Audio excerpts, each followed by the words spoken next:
Well, X, I think we can look at this as my last words. I highly doubt I have long left to live. A few days, maybe a week. Too little time to do anything meaningful, so I will just share my story and hope someone else can do something. My name is Roger. I have never been a success in life. Mediocre school results left me working incredibly dull office jobs that slowly sapped my will to live. I spent far too much time on 4chan as an escape from the shit my life was, X especially.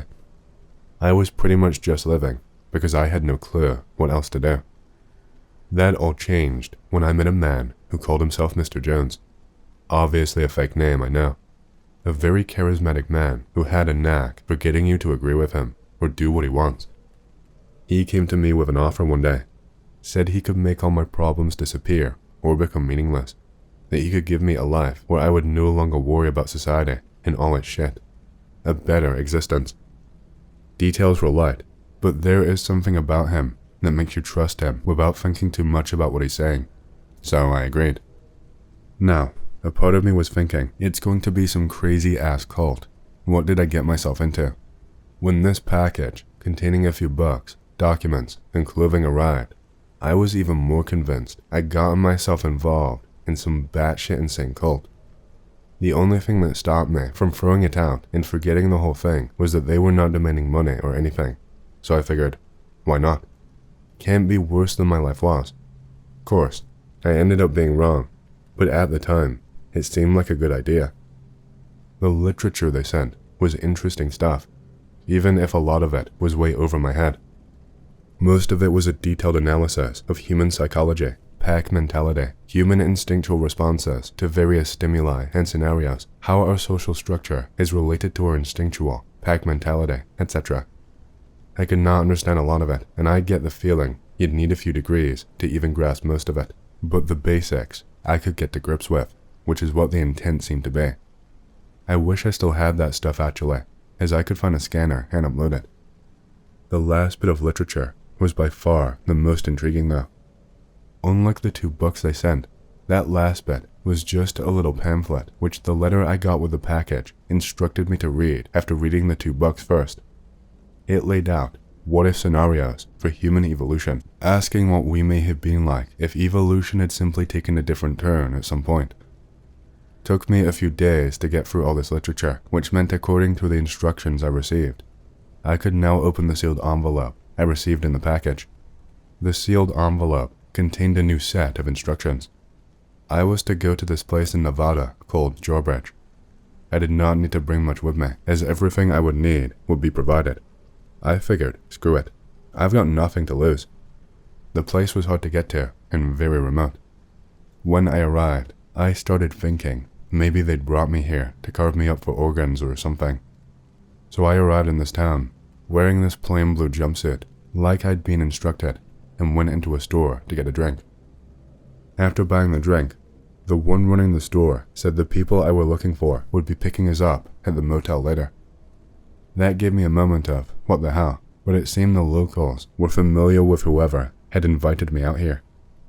So, I went to this little small town motel to find around 20 odd people, all hanging around, wearing the same jumpsuit I was. After talking to some of them for a bit, I did not get any new information out of them.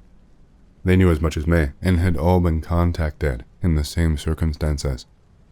The people there all gave off a very familiar feel, and it took me a while to recognize it. They were all like me, completely unmotivated and with no hopes or dreams. They were here because they had nothing to lose by being here. Generally, all of them had little in the way of friends or family that they stayed in contact with. Out of them all, the only one who broke this rule was a guy named Arthur, cool guy from Germany, but of British descent. He made a point of pointing that one out. Out of all of us, he was the only one who seemed to have any kind of life. He'd come because it seemed like it could be interesting, and he did not have anything better to do with his time, as he was out of work due to the recession. There was this girl named Zoe, who had a bit more life in her, but she was not much of a talker. She just kept pacing around constantly. The rest of them though, like I said, were really pathetic specimens of humanity, which is something I've often thought of myself as too.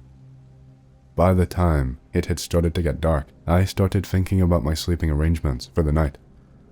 As the motel was full, I was thinking I'd have to sleep in my car, but Arthur kindly said I could use the couch in his room instead.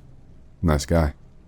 Did not come to that though, as this bus pulled up in the motel parking lot, and a very familiar Mr. Jones stepped out of it.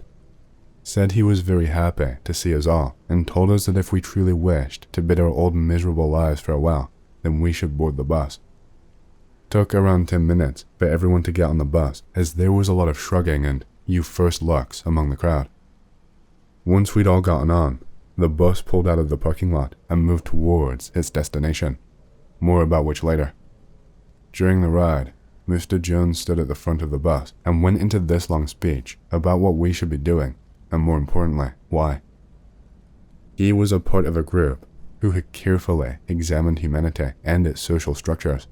After years of study and decades of accumulated knowledge, they had come to the conclusion that humans are not creatures optimized for living in the social structure we have built. He said that humans are creatures who function correctly only on the tribal level. He claimed this was why things like crime and war exist, so they had decided to find a way to optimize humans for large social structures. We would be a part of these experiments, and if they succeeded, our combined efforts could bring about a new golden age for humanity, where things like crime, war, discrimination, and unnecessary suffering no longer exist. By this point, I was split between, oh crap, crazy scientists, and oh crap, crazy cultists. I mean really, at that point, based on what I knew, they could have fit in either. Or it could be an overtly elaborate scam, or some way to get slave labor or something. When we arrived at our destination though, my fears went into the, oh crap, government conspiracy zone. The bus drove down into an old mineshaft and stopped at what seemed to be a blockage. By this point, there was a fair bit of murmuring among the passengers, and even Arthur looked a little bit worried. Then there was this loud clang and the bus shook. It took us all a minute to realize what was going on. We were going down. The bus had parked on some gigantic cargo elevator hidden in the mineshaft. What I saw was amazing. You remember Evangelion? Yeah, shitty anime I know, but remember that scene where the girl is taking the emo guy down into the underground place for the first time? It was like that. It was an honest to your god geofront. A gigantic underground cavern that had been converted into equal parts dense forest and other environments and a lab complex. From where we were, I could easily see a number of artificial environments, ranging from a dense jungle to some savanna, and even a small patch that looked to be Arctic. There was even a huge lake down there.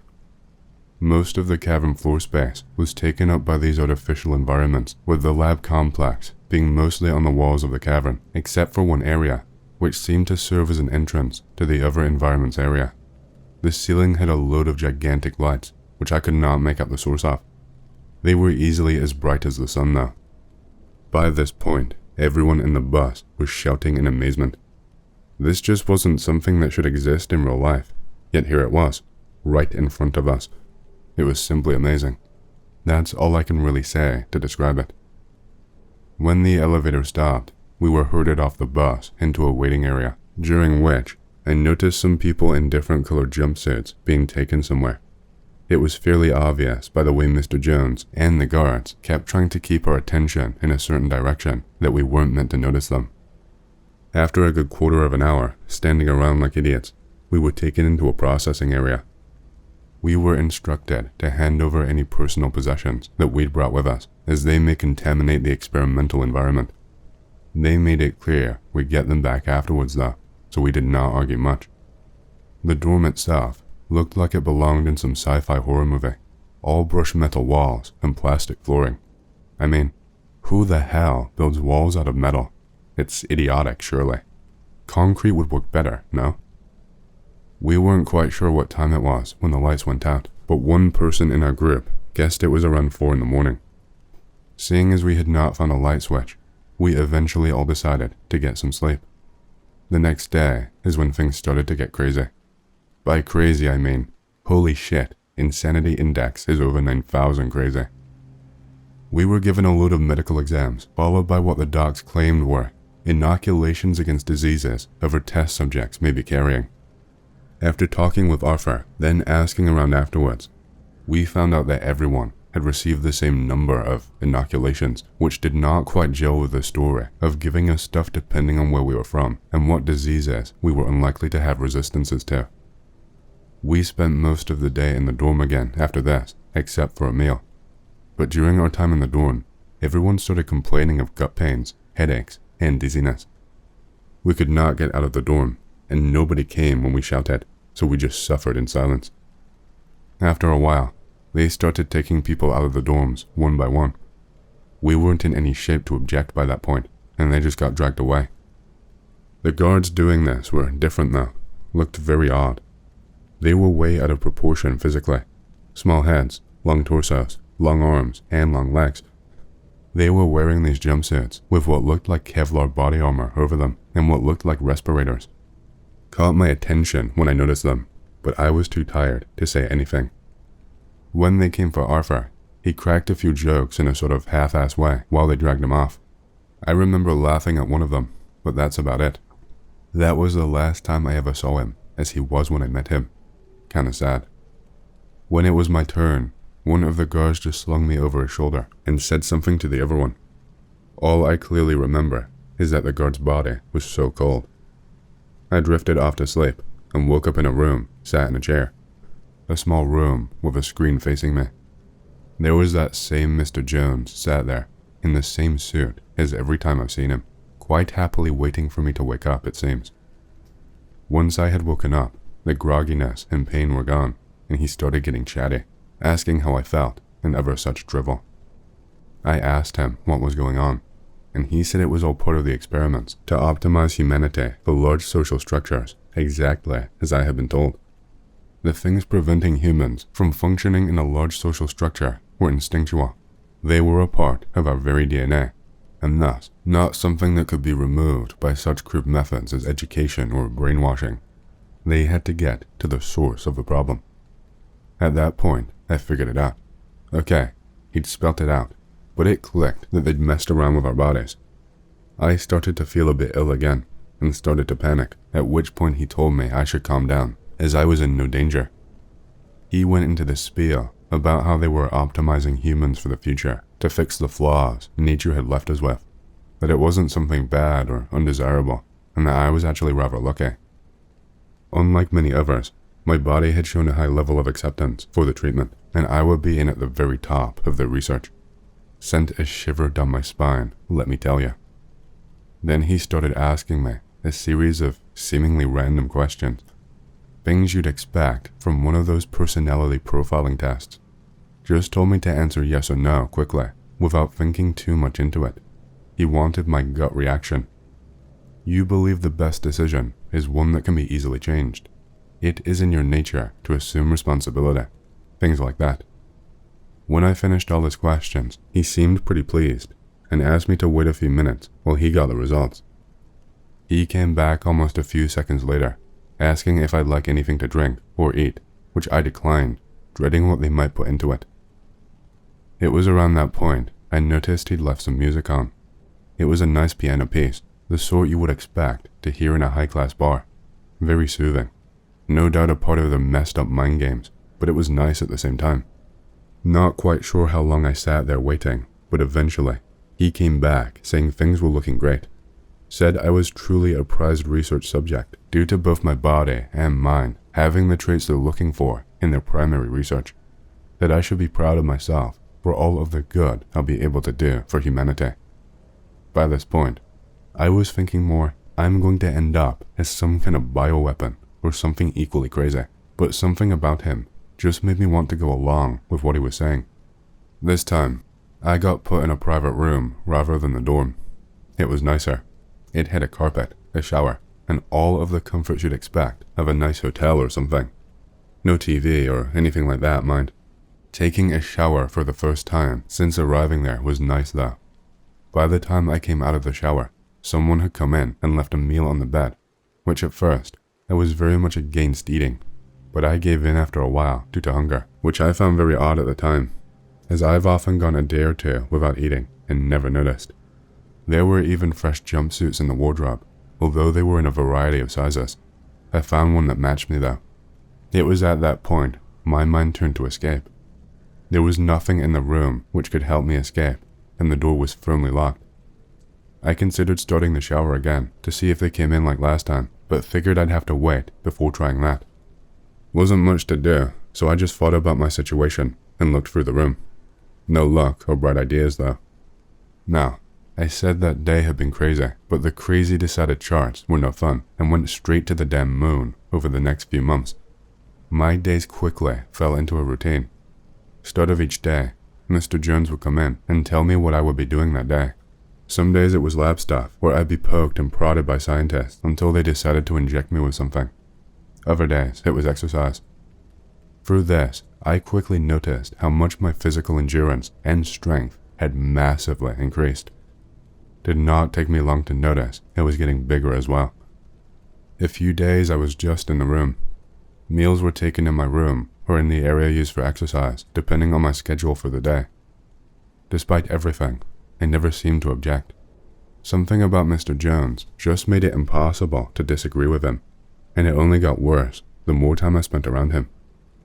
At first, it took a brief conversation for him to get me to do what he wanted, and by what I estimated to be the third month, it took only a raised eyebrow for me to stop objecting. By this point as well, my growth had become rather disturbing. I was a lot taller than I used to be, and my limbs had become much longer. But unlike the guards who were fairly scrawny looking, I was more developed, as in I had a healthy layer of fat over my body, along with well-developed muscles, whereas they just had the muscle with no visible body fat.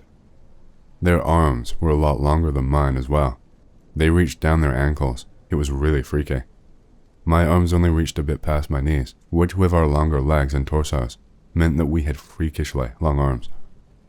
When I first noticed these changes, I thought they were turning me into one of those things, but Mr. Jones must have noticed me staring at them one day, and was quite quick to assure me otherwise.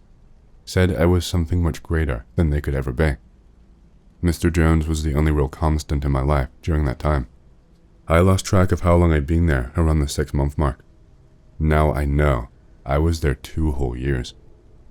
He was always hovering around, never getting too far away from me, always standing around in the labs, keeping an eye on me, usually chatting with one of the scientists, or looking at something with the look of someone who has no idea what it is, but is fascinated nonetheless. Even during my exercises, he participated, which was the only time I ever saw him not wearing a suit. He'd change into this grey sweatsuit and try, in vain, to keep up with me. I'd always end up having to wait for him to catch up or get his breath if we were on a run through the environments. Quite often, I'd be doing weights, push-ups, whatever, and he'd have to stop due to exhaustion while I had not even started to exert myself. He was always very chatty as well, but I just could not find it in myself to tell him to shut up or even hate him.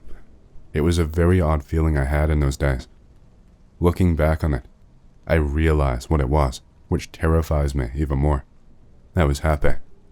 At one point, I stopped thinking about escape, even when we were out on a run. I began to take part in the conversations with Mr. Jones more. Up until that point, it was more just him saying whatever came to his mind. I had some absolutely fascinating discussions with him, mostly about humanity, its origins, its future, and things like that. One day, we were on a hike through a part of the environment which was set up as a savanna. Then he asked if I was interested in hearing their theory of genetically predetermined social speciality. I didn't see any reason to turn him down, so he went into it. While he made it clear he did not understand the actual genetic mechanism himself, the theory was that each human is born with a specific part of the tribal structure which they fit into. It's something deeply rooted in them, along with their instinctual responses and certain personality traits which are known to be caused by gene expression. So, some people are just born to be leaders, while others are born to be hunters, fighters, carers, wise men, and such. Others are just outright defective and can't fit into the tribal structure, no matter how hard they try to. One of the reasons so many people live their lives unfulfilled and miserable is because they never find this role that they belong in, or it just does not exist in modern society. This can lead to extremely violent or deviant behavior in some cases. He went on to ask me what I thought about the idea of people being able to know what these roles were. Would they be happier if they knew where they belonged, or would they rebel against the concept of destiny? A part of me hated the whole idea of fate, or that we were born with some kind of destiny pre-built into us, but it made me think about my old life and my time here as well as why I'd been chosen to come here. At the time, I really did just stop to think a moment. Why had I ended up there instead of so many others? Come to think of it, what had happened to them? Mr. Jones quickly put the question of the others to rest by saying they were also involved in research in other parts of the facility, just not in the same way I was. It was the first point where I actually thought that my new life was preferable to my old one. The worst part is there was not any disagreement with me. I could not think of any reason why I would want to go back. I was a lab test subject, but I felt great and was more at peace with myself than I had ever been. It was a somewhat disturbing realization. Mr. Jones simply said that perhaps I had found where I had always wanted to be. Mr. Jones had an odd appreciation for ancient poems and sagas, something that rather baffled me the first time he brought it up. But back then, I avoided talking to him, so I never questioned it. The man had actually memorized the Iliad, and during one hike, recited the entire thing. Another hike had him discussing the Epic of Gilgamesh with me. One day though, he asked me about my thoughts in regards to the companions of those epic heroes. In ancient tales, the great hero always has some companion, and it isn't rare to see someone who has completely given themselves to the service of another individual. He theorized that perhaps some people are just best suited for that, to spend their lives in a symbiotic relationship with another individual who gives their life a meaning. The hero gains a loyal companion they can always rely on, and who will keep them honest, so to speak, while the companion gains a reason for living and a feeling of fulfillment. At the time, I had no idea of the true meaning behind those words in that discussion. One day, Mr. Jones said I'd be doing something new. I was going to get to try my hand at weapons and martial arts. At first, I was a bit dubious as to why, but went along with it anyways. I could not say no to him. After all, he seemed so eager. It was also the first time I met someone new, aside from the scientists, who weren't very chatty, besides giving me instructions. My instructor for both martial arts and weapons training, which Mr. Jones also participated in, was one of those guards. Well, he looked like one at least, but his outfit was a different color, which I later learned was an indicator of their job within the organization. He was a bit gruff and wasn't too fond of Mr. Jones, kept saying he talked too much. It kind of amazed me how much the two could argue with each other. The first time I was engaged in that training, it was just me being thrown around by the instructor. Despite the frequent exercise, runs, and hikes, I was actually rather clumsy. He said my muscle memory needed to be overwritten, which is what we would be working on first. My trips to the lab became rarer and rarer in this time, until it went from 4 to 5 a week to just 1. It took me a while, but I eventually lost the clumsiness. I got more used to my new size, and when that happened, I got to try my hand at shooting. It was around this point I realized how big my hands were. My fingers weren't too big and could fit through the trigger guard, but most normal handguns were tiny in my hands, like they were toys or something. Predictably, Mr. Jones was a better shot than me, with my shots often going wide. When the instructor handed me a pistol that was actually my size, it was a brief moment of, what the fuck? Mr. Jones tried to pick it up and could barely hold it. It was that huge.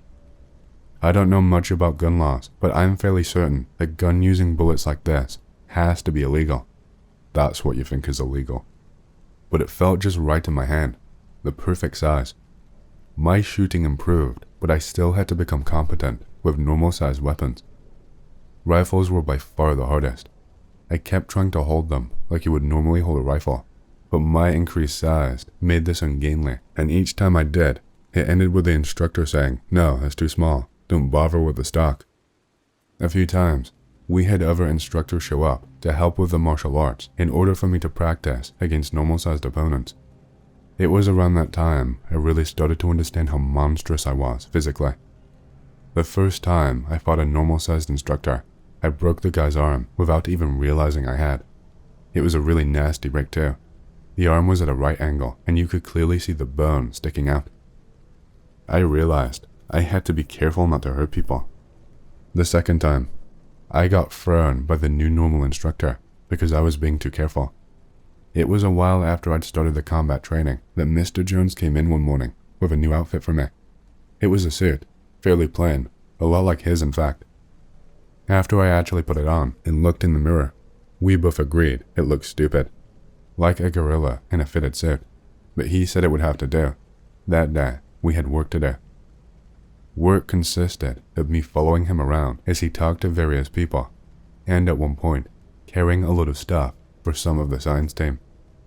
The next day was more of the same, until we went out to what they called the zoo. This was by far the worst moment of all my time there. It was exactly what you would expect. A very large zoo, but it was not full of normal animals.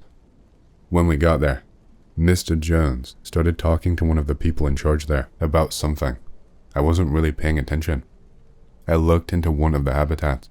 They were all self-contained and fairly large, and saw something that gave me some really nasty nightmares for a few days afterwards.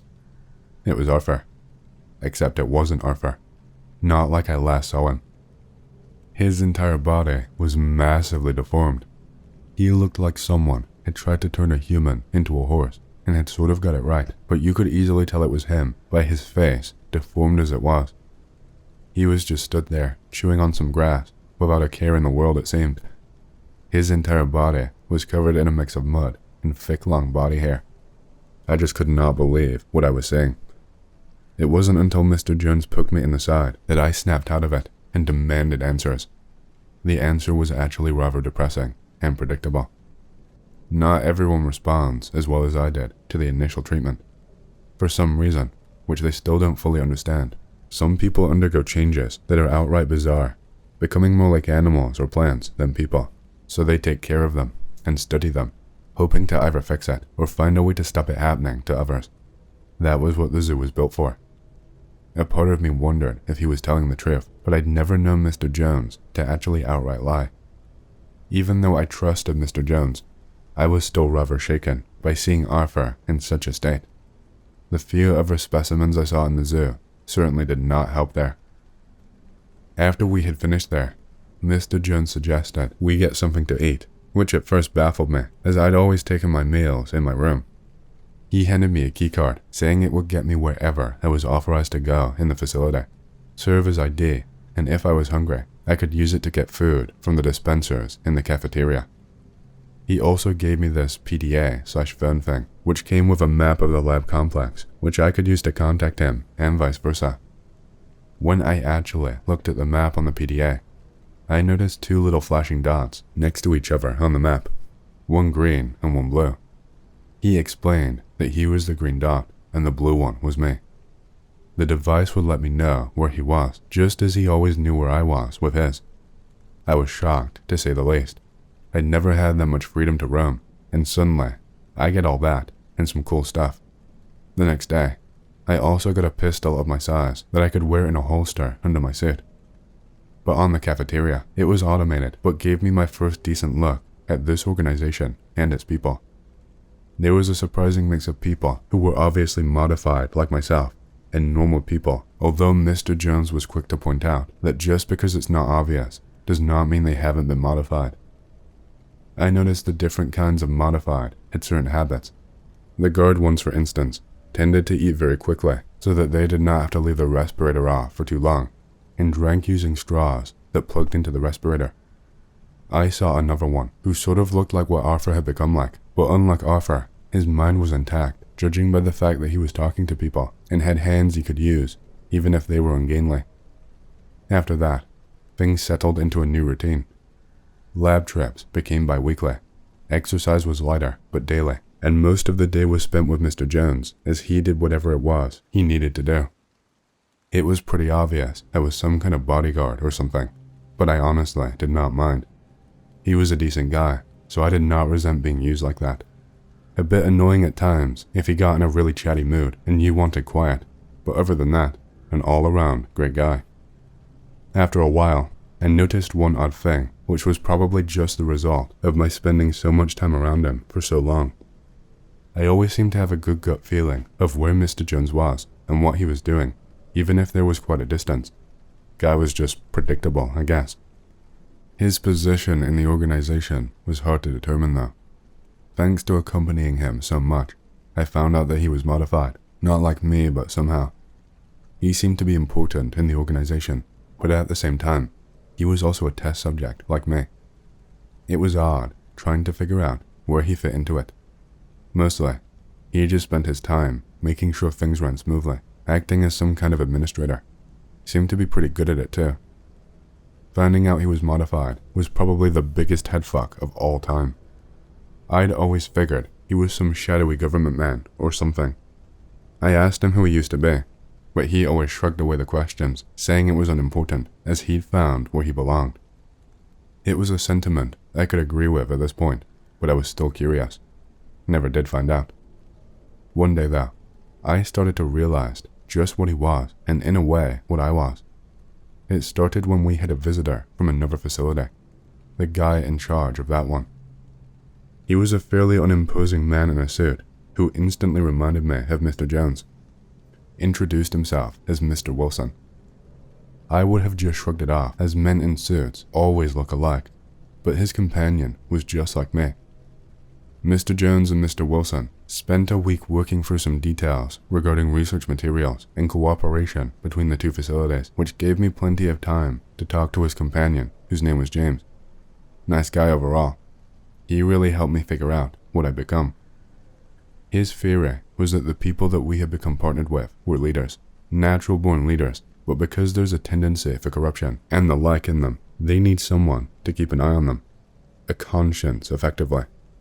We exist to make sure that they don't become self-centered bastards by providing an external reason not to be one. At the same time, we also protect them. It made sense and brought to mind the Epic of Gilgamesh, where after the death of Enkidu, he became an all-around bastard, embarking on a quest, ignoring the people he ruled. But I did not resent this. I did not dislike my new life at all. Sure, it could just be I was brainwashed or something, but I honestly felt more fulfilled than I had been in my old life. So it can't be a bad thing, you know. Those were easily the happiest days of my life. Some people will probably say it was a sham of a life, living for someone else, but I liked it. I was happy, which is something I'd never been before. Unfortunately, nothing good lasts forever. While you couldn't exactly class me as human anymore, I know full well what humans are like, especially those who hold power. As with any organization, this one, it seems, had factions, although they kept quiet, and it was mostly arguing over details. Except one. One did not like the idea of entrusting the stewardship of humanity to modified leaders. Felt that normal humans should always be in charge, with modified humans made for use as servants. They did not quite like the idea of modifying the entire human race. Even though it was the best thing to do for humanity, they did not like it. One day, this faction decided to make its move. At the facility, with the largest normal human population, as well as the majority of new test subjects who could be easily swayed to their way of thinking if they pretended to be the good guys. It was very sudden. No warning, they just turned on us. It had been inconceivable that something like this could happen, so we were not prepared for it. They easily overpowered the guards for numbers and tried to block the evacuation routes. I was nowhere near Mr. Jones at the time, however. Perhaps it was planned as such, which prevented me from protecting him. While he wasn't killed outright, he sustained an injury that would kill him without proper medical attention soon. We escaped the complex, heading to the surface with other escaping personnel via the emergency elevator. Unfortunately, there was no way to get help from Mr. Jones, but before he died, he told me a few things about a failsafe built into the both of us. We literally could not live without the other. That is why I was made so well. I'd actually been shot a few times and barely noticed, so I could protect him without a care for injury. If one of us was to die, then the other would die as well, both to ensure I protect him to the best of my ability, not like it was needed, and to ensure that a leader like him doesn't end up in a situation where he is without his conscience. In order to prevent one of them, becoming like Alexander after the death of Hephaestion. He died before we even reached the surface. The first time I had seen the sun in 2 years, and I was holding his corpse in my arms.